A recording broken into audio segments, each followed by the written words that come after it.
Hello, fellow travelers. This is Veronica from Human Design Journey, and today we're going to look at the generator type.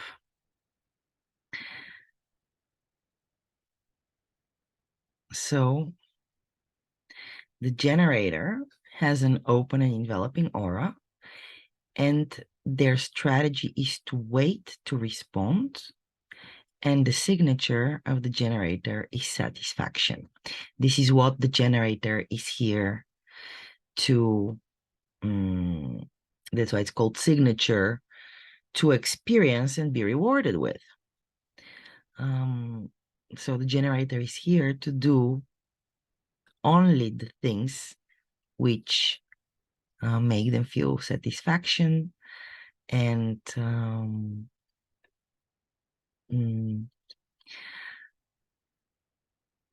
the opposite of frustration.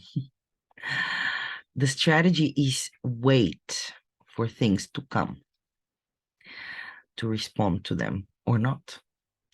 The generators are about 67% of the population on the planet, and they're the driving force of life and the great builders of this world. Basically, everything around us is built with generator energy. Generators have an open and enveloping aura. They're here to get to know themselves through the things they respond to, the things they love and enjoy to do, and find their satisfaction. The generator should monitor sounds of pleasure or depletion of energy to avoid frustration. So whether they're available, their energy is sweetness available to something, or it ebbs, it depletes it. That's not for me. And it can also be sounds of pleasure or depletion, or it can be your body moving towards or away from something. It can also be just a gut response or not. And it can be nothing. I have no response whatsoever. Then I wait. Or it's neutral. When it's neutral, there is neither a no or a yes. So again, you wait.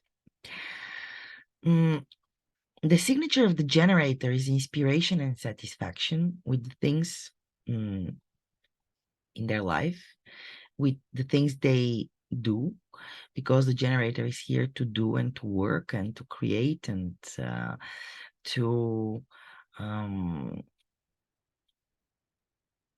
put life into things, literally. The red flags are frustration and resistance in life, and it's frustration or resistance are not something necessarily negative. It is a sign from the universe. It's back information as to whether you are moving correctly or not. So it is actually very useful to listen to your red flags. It's feedback. So the generators also are two types, generators and manifesting generators. While they share the same aura, so they're subtypes, but they share the same aura. So a manifesting generator is still a generator. The response is the energetic response felt in the body as an ebb or availability and flow of energy towards something that tells the generator whether to put its energy into an activity or relationship or discussion, talking, whatever. The generator is advances step by step. So they're a little bit more, they're slower. We're talking about the pure generator. And they have different periods of activity and rest. And it is also very common for generators to get stuck, for both generators, for pure generators and for manifesting generators, because it's a generator which generates what they have, the sacral center, and sometimes the energy just gets stuck at a plateau. But if you responded correctly, you will have the stamina and the energy to continue and to move from the plateau again towards development. The manifesting generators are generators with manifesting potential. They can be super fast and super efficient. Basically, they have a continuous connection between a motor, one of the four motors, which are the ego, the emotional center, the solar plexus, the sacral motor, and we have the kundalini or the root center motor.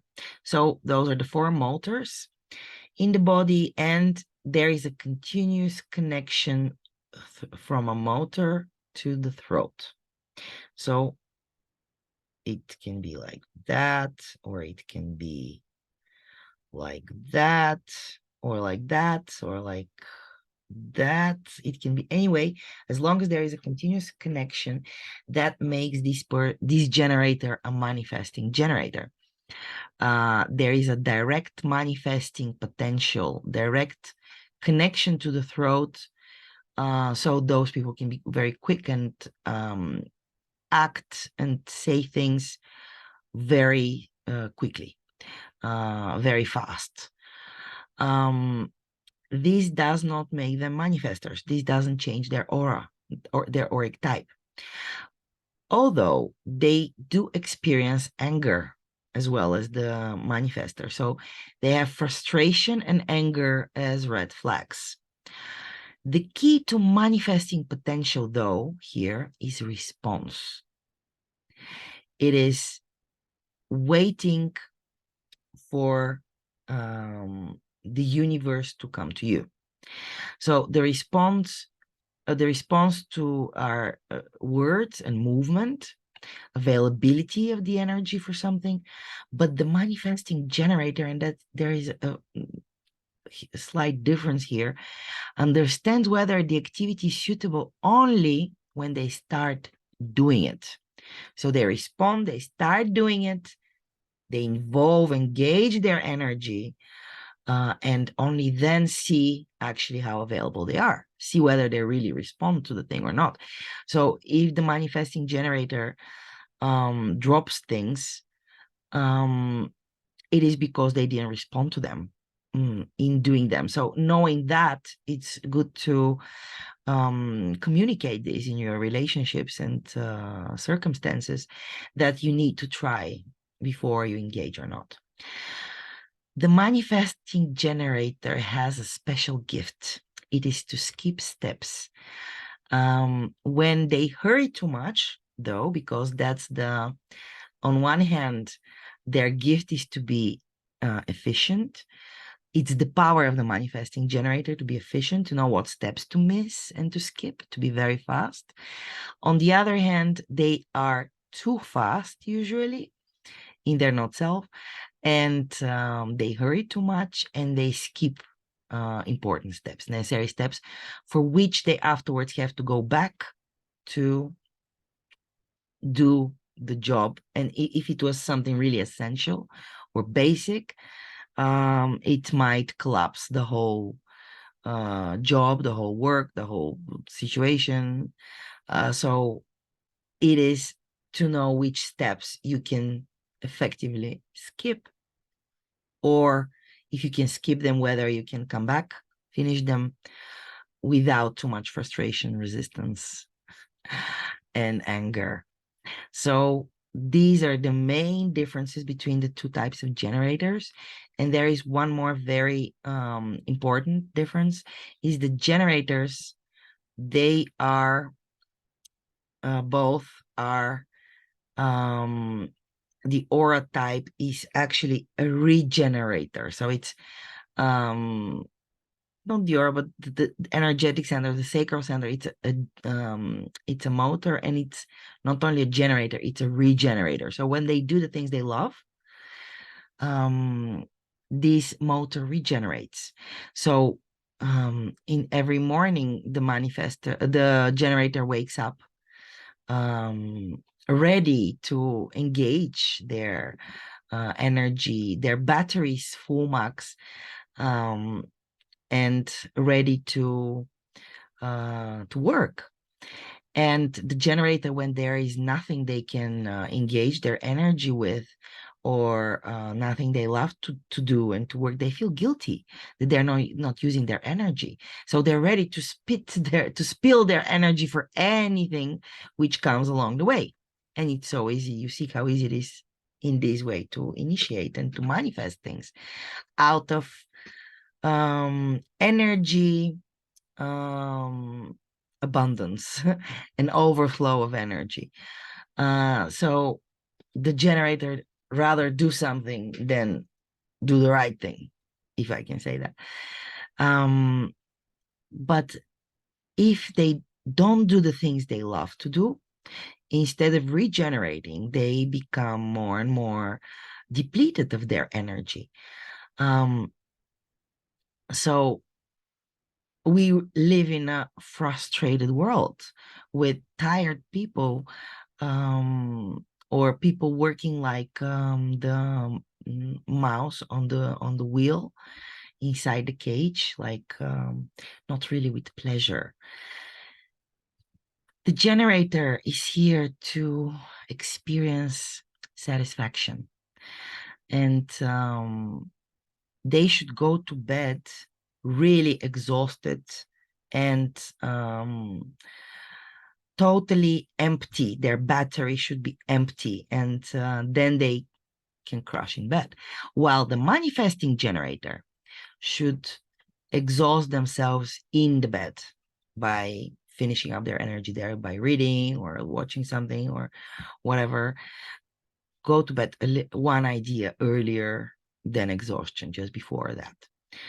So these are the main differences between the generators and the manifesting generators, but they have the same aura, open and enveloping, so nothing protects them. And the best protection is to wait to respond, to see whether things are for you or not. And that's the fear of the generator, that things will not come to them and there will be nothing to respond, and nobody will ask. The universe will not deliver, people will not ask, situations will not appear. That's just fear. The generator has an aura which envelops and attracts the right things, circumstances, and people. We only have to wait. But waiting is not a passive state of being. Waiting is an active state of being. When we free and liberate our mind from taking decisions and we listen to that auric frequency of ours, what we have our energy available to for and what not, then we make sure that we regenerate our sacral motor to create and to endow with life and give fruits, give juice, make it come to life practically.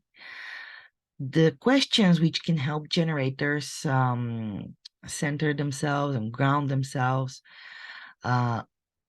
and usually those are questions with yes and no answers, because the generator doesn't really know what they have their energy available for unless and until they're asked.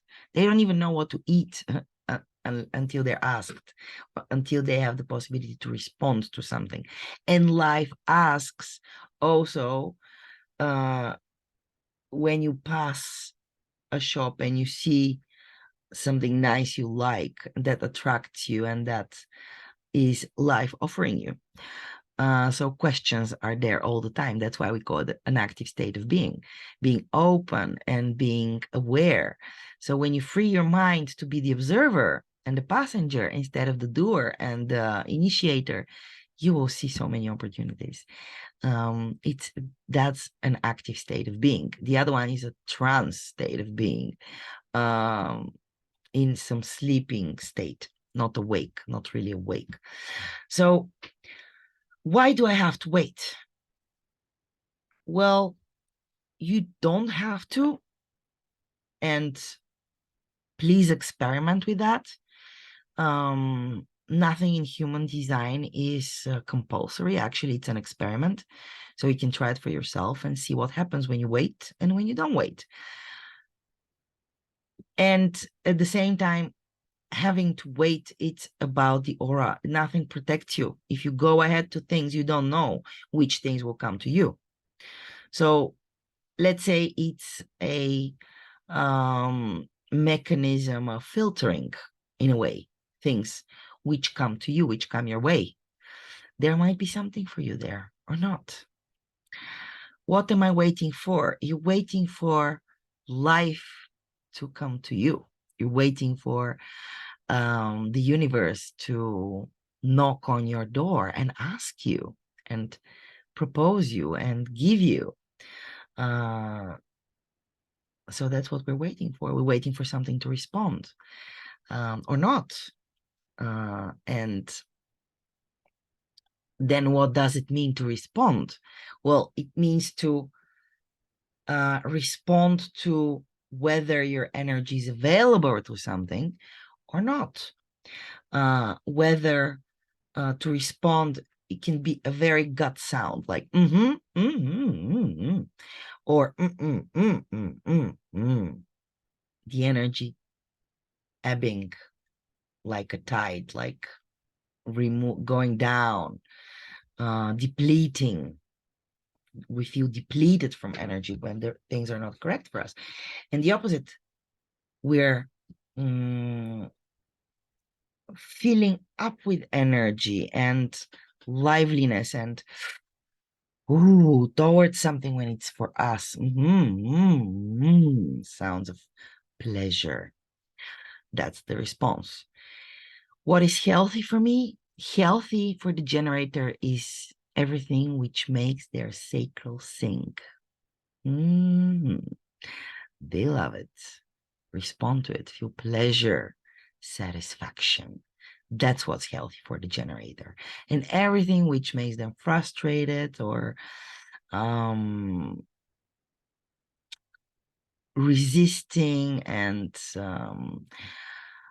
nervous from displeasure, the opposite of pleasure. And those are the red flags which are telling you, hello, you're not on the right track. See where this is a feedback, see where things are not according to your availability of energy. And something really useful for generators is question and answer sessions. So especially for sacral generators, this means that they're not emotional. And still, even if they are emotional, sacral sessions, which are question and answer sessions with people you can trust. So that's not your lover, that's not your mother, that's not necessarily your best friend, somebody you trust and you can be yourself in their company. It can even be a stranger. Of course, then you will probably have to give them a set of questions to ask you so you can hear your response, your gut response, whether it's or whether it's a positive or a negative response. And even if you are emotional, this as a generator, this can be healthy for you to hear your sacral response, because we have stopped using our sacral, guys. That's the truth. We have been taught from the moment we can speak, don't use sounds, use words. Use your head, not your gut. Don't be emotional, don't be intuitive. Think and be rational and we lose the connection with our sacral, and it takes time until we reconnect. And sacral sessions can be miraculously healing to our sacral. So I really encourage you, do try sacral sessions, and do try to ask people in your life, no matter whether you know their design or not. Because 70% of people are generators, and they're here to be asked so they can hear their truth. And very often you can ask people and you can hear their truth in their sound, in their body. And you see how the mind, how fast they change the truth, and they express false self or not self. So we can listen to the sacral sound in people. And if 70% of the people are generators, then stop telling people. Ask them. This is Veronica from Human Design Journey. And if you want to know more about the other types, like and subscribe. Thank you. And you can comment in the comments. If you can ask questions, and just don't just be an audience, participate if you want. Do you want to give me feedback? Do you want to say something? You have something to say? You have something to write to me? I'll be interested to hear. So practicality is something I can be of usage to you, whether you want to know more about the generator or how to interact with one. You can contact me on my website, humandesignjourney.com, on my YouTube channel and Facebook page and Instagram with the same name, Human Design Journey. Talk to you soon. Bye for now.